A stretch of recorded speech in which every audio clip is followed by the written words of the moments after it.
So in this video, I'm going to be talking about the neuron. So first of all, let's just mention a couple of different types of cells that you see in the nervous system. So keep in mind that we have two major cell types, and those are the neuroglia cells, also known as the support cells, and then we have the neurons.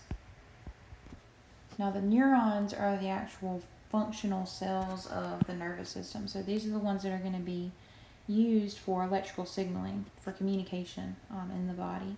And this drawing that you see here is a drawing of a neuron. Okay, so I'm going to go through the different parts of the neuron. So let's start up here with this part here. So this major portion that has the nucleus in the center here, this is called the cell body. Right, so the cell body of the neuron. And so that's where all of the metabolic machinery is going to be. Your nucleus is there. You have the mitochondria there, smooth and roughy R. All of the typical organelles that you would see in any other cell are going to be found in the cell body. Now that's also going to be where information is getting processed within the cell. Okay, so keep that in mind. And then we have two types of processes that come off of the cell body. We have shorter processes, these here called dendrites. All right, and then we have long processes, such as this one here, called an axon. Okay, so dendrites are typically a lot shorter, a lot smaller, and you normally have multiple dendrites coming off of the cell body. And dendrites are used to carry signals towards the cell body. So these are going to be used to carry signals into the cell body. So if the cell's bringing in signals or information in, most of the time that's going to be coming in through the dendrites. Okay. Now axons, on the other hand, the long process here, these are used to carry signals away from the cell body. So they're going to be carrying signals away from the cell body down towards the end of the axon, which is called the axon terminal. Now, as you guys might remember from the last chapter, that axon terminal can meet up with another cell and then send a signal to that cell using neurotransmitters, which are found inside of this axon terminal.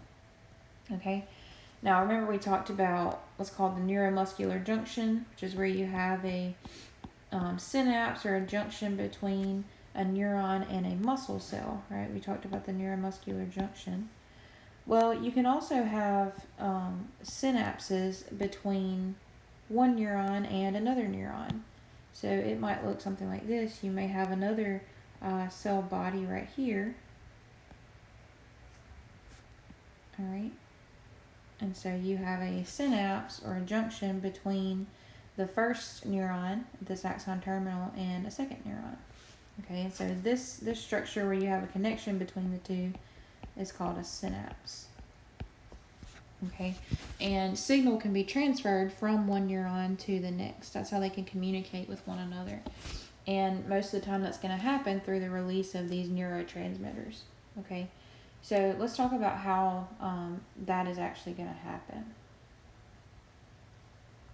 So let me get rid of some of this here.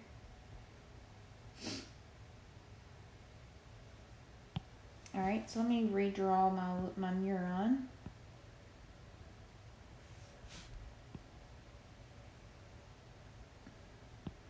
So again, you got the cell body and the dendrites, and you have the long axon coming off the end, okay? Now, there are two different types of signals that can be transmitted along a neuron, okay?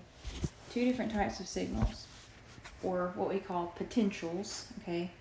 These are graded potential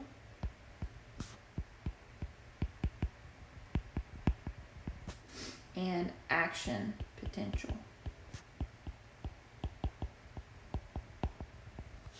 All right, so graded potentials tend to happen along the dendrites and the cell body of a neuron.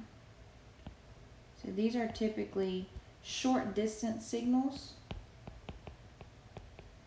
that happen along the cell body and the dendrites. And these signals can get weaker as they travel, okay? So picture a graded potential as being like if you were to throw a rock into some water, right? What does that do? It causes a rippling effect. Well, what happens to that ripple? It gets weaker and weaker as it travels, right? And eventually it fades out altogether.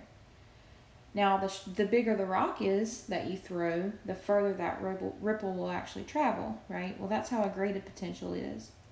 The stronger the stimulus, the further that rippling effect will travel along this cell body, okay? And eventually, if it travels far enough, it might hit this first part of the axon here called the axon hillock. And if that happens, then we'll trigger a second type of stimulus called an action potential. Now, action potentials travel along the axon.